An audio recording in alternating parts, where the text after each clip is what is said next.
Para sa mga mahilig sa maanghang, gawa tayo ng chili oil.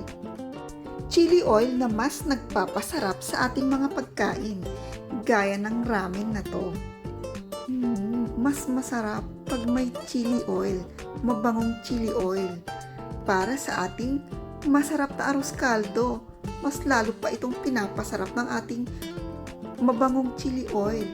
At para sa ating mga dumplings, ayan, mas masarap ang ating mga dumplings with our chili oil. Welcome po sa aking YouTube channel. Narito ang mga sangkap sa ating mabangong chili oil. Siyempre ang ating chili flakes, ang mantika, at ito ang magpapabango ng ating chili oil.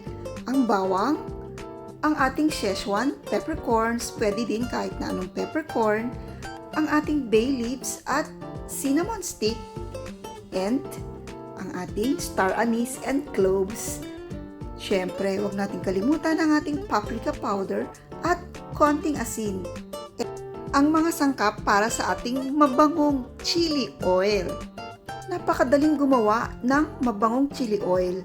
Una-una ay i-roast natin ang ating Szechuan peppercorn.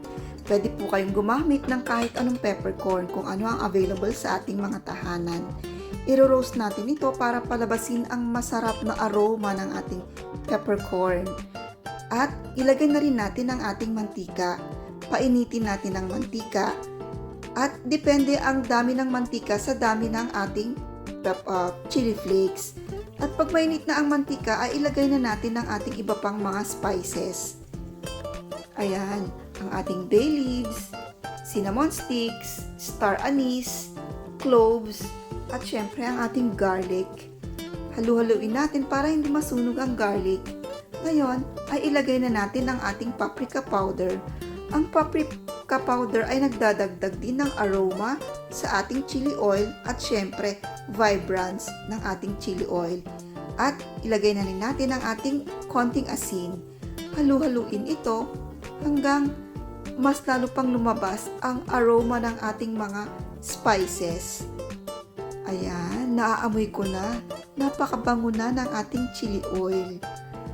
At pag ito ay mainit na at mabango na, ay pwede na nating patayin ang apoy. Ngayon ay ibubuhos na natin ang oil sa ating chili flakes. Sasalain natin para hindi mahalo ang ating mga ibang spices. Ayan, ibuhos natin. At ang mainit na mantikang ito ang magluluto sa ating chili flakes. Ayan, naririnig nyo, nagsisizzle ang ating chili flakes. Naluluto na ito. Amoy na amoy ko na ang bango ng chili oil. At hindi lang bango, napakaanghang ng ating chili oil.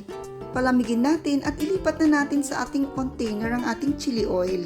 Di po ba napakadaling gumawa ng chili oil para mas lalong sumarap ang ating mga pagkain? Salamat po at huwag niyo pong kalimutang mag-subscribe.